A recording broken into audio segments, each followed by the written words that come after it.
Well, Statistics Korea has released its annual Social Indicators 2013 Social Indicators Report. Now, this report includes the latest available economic, financial, social, and environmental indicators for the lives of the Korean public.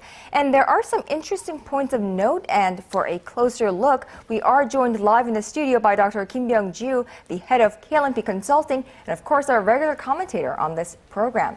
Good afternoon to you, Dr. Kim. Good afternoon. So there in this report, we see some interesting snapshots of this country that may have economic and business implications. Right, absolutely. I mean, this comes out every year, but every time there are all these interesting new things that we want to pay attention to.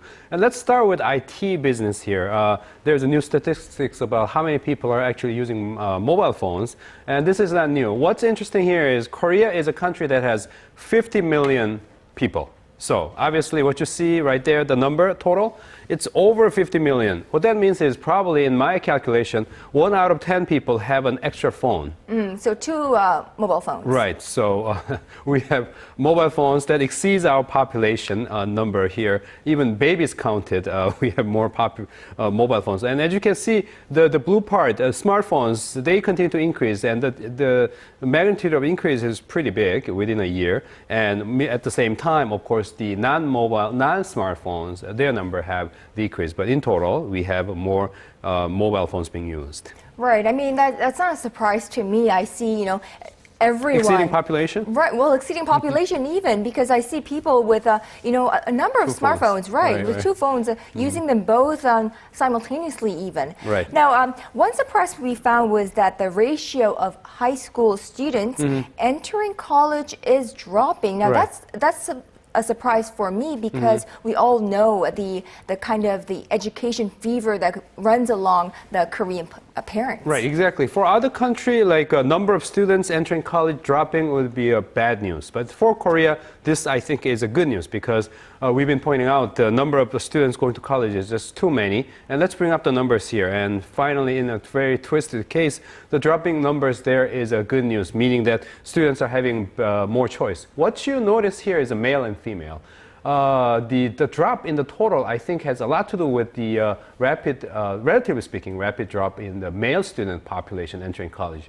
Meanwhile, at the same time, female students, they continue to go into college in higher numbers, more than male students, and their number is increasing. So, interesting phenomena here to note.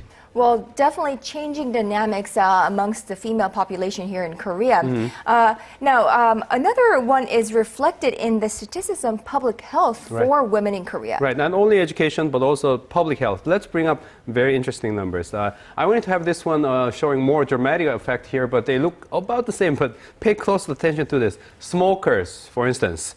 Male smoker, the number is going down by about 3.5%. So the blue bars represent the males, right? Exactly, right. And then red bar represent female, and the more smokers among female population, about 1% increase. So while men are trying hard to quit smoking, more women are smoking these days. Maybe it has to do with the pressure with education and jobs and all that kind of stuff. Interesting numbers. And I think it also may have to do with the view or perspective, changing perspective of the society, where before, I suppose years ago, those females who smoked that was frowned upon. Right. But I think that's different now. Same story about drinking. Let's bring up the next picture on drinking. Heavy drinking. Well, there could be various different definitions about what heavy drinking means here, but the Statistics Korea just used the most common way of excessive drinking, going beyond just casual drinking. And here,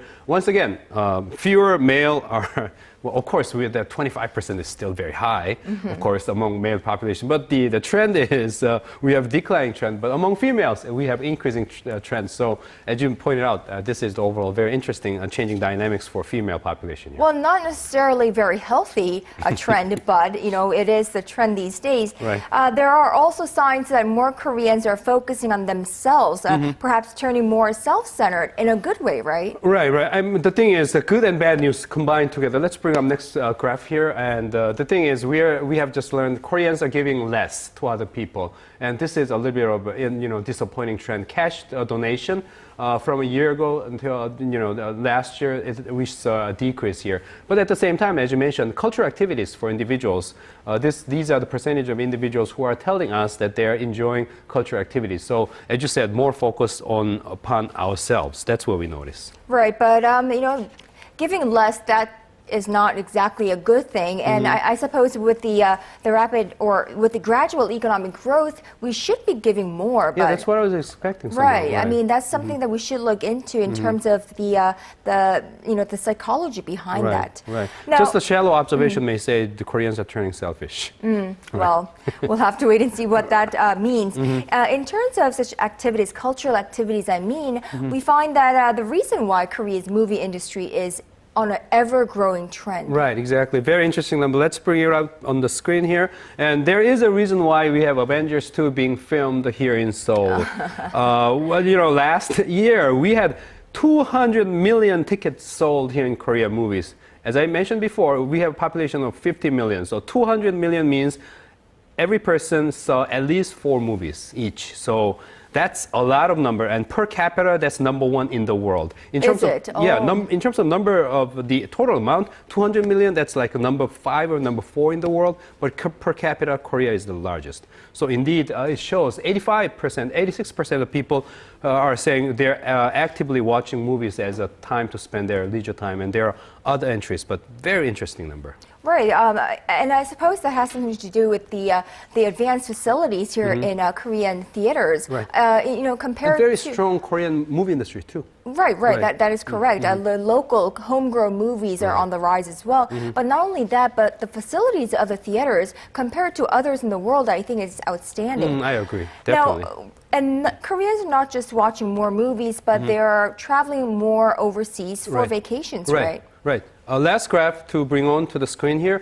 We know the overseas travel has been increasing. Let's bring it up. Yeah, it has been increasing. But overseas travels last year, 17%, over 70% of Koreans had overseas travel. I think that's an interesting number, which I didn't know before. And it just tells us how fast that industry itself is growing. And it could mean a lot of things for our viewers overseas who may be involved in leisure and tourism industry here. Well, also important and very welcome news, it seems to be that more people are traveling within this country as well. Of course, yeah, so, that's 67% is pretty high too, right? So there's a growth on both fronts there. Yeah. All right, very interesting social phenomena going on here in Korea, and we look forward to next year's report and how that has changed from this year. Okay, let's do that. All right, Dr. Kim Byoung-joo, thank you so much for today. Thank you.